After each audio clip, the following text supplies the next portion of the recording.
हम के सुप्रीमो अपने राष्ट्रीय अध्यक्ष यानी बेटे संतोष सुमन के साथ जीतन राम मांझी दिल्ली आए। यहां 45 मिनट तक उनकी मुलाकात अमित शाह से हुई।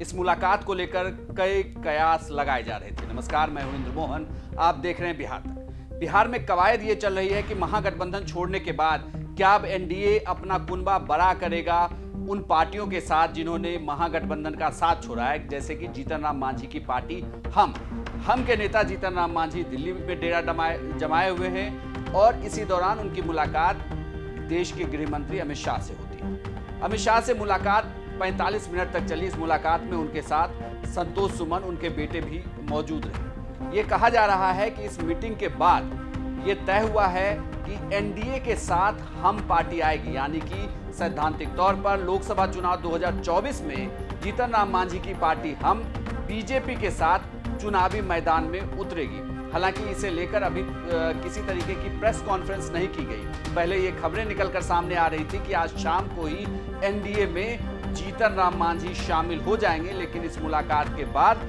वो निकलकर बाहर चले गए। अब ये कहा जा रहा है कि बिहार में एनडीए की सीट शेयरिंग का फॉर्मूला क्या होगा, क्योंकि बीजेपी के साथ अगर जीतन राम मांझी, उपेंद्र कुशवाहा, चिराग पासवान और मुकेश सहनी आते हैं तो किस फॉर्मूले के तहत चुनाव लड़ा जाएगा। आपको बता दूं कि जीतन राम मांझी की पार्टी के 4 विधायक हैं। संतोष सुमन एमएलसी थे। संतोष सुमन महागठबंधन की सरकार में मंत्री थे, लेकिन उन्होंने मंत्री पद से इस्तीफा दिया और फिर महागठबंधन से साथ छोड़ दिया।